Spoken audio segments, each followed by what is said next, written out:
Cool air blew down on me from the aircon, goose pimpling my skin, sweat dripped down my back. The words the woman spoke hit me, losing all meaning as they slid into my ears, my brain not comprehending.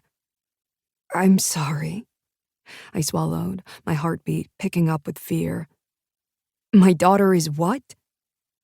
My gaze snapped over to my 4-year-old, sitting silently in the chair next to mine. Her soft, dark hair dangled over her face, her tiny fingers stroking the stuffed toy dog she took everywhere. Hadley's attention was completely focused on Toby, as if nothing else existed in the room. "It's called selective mutism," Dr. Welsh repeated, a soft smile hinting on her mouth, supposedly to make me feel calmer. It didn't work. "Selective mutism," I echoed, trying to control my voice from rising. "What is that?" Once again, my attention flew to my daughter. She had my freckles, hair, and face, but while I had soft brown eyes, Hadley had her father's dark eyes, so penetrating they felt as if they could see right through you. Except where I found a void filled with narcissism and anger in Danny's eyes, I found love, kindness, and endless curiosity in Hadley's. "I don't understand. What does it mean? Is she okay?" "She's fine, Miss Beckett."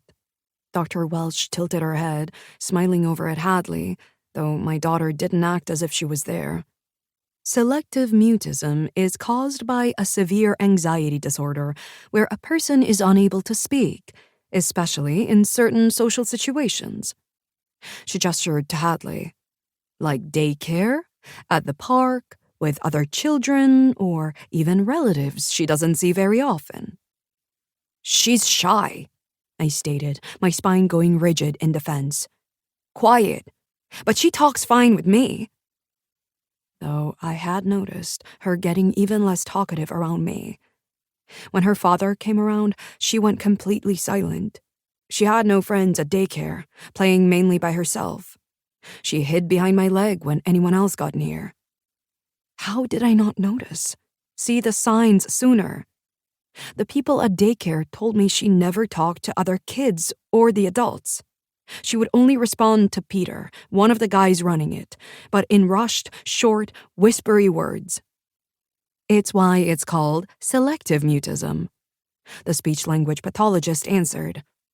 "They can be very chatty to those they know and feel comfortable with, but shut down around others. Understand, Hadley isn't doing this voluntarily. Something in her brain ceases her ability to speak. She literally can't." An ache twisted in my chest as I stared at my beautiful child, who I adored more than life, and I felt I somehow failed her, that I didn't deserve to be her mother. My hand glided over her silky, dark brown hair, my teeth digging into my bottom lip. "Everything will be okay, Miss Beckett. We caught it early, and it can be treated with therapy and speech lessons. There is medication, but I think we want to start with figuring out the root of it."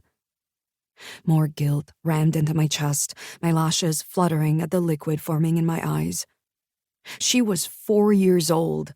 The root started and ended with me, with my struggles to put food on the table, for sleeping with such an egotistical asshole 4.5 years ago. A dangerous man who continued to float in and out of our lives when he felt like it. Going to him to keep her fed and clothed came with so many strings, ones I wished I could cut off and walk away from forever, though I knew Danny would never let us go. Ever. I tried to give her everything I was able, but her young life didn't start out easy. I had almost lost her in delivery. Her tiny body was stressed from a traumatic birth.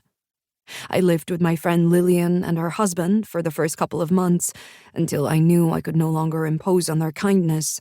They had 4 kids of their own. Having no other way to provide for Hadley, I learned quickly whatever I got from Danny came with a price. One I didn't want to pay.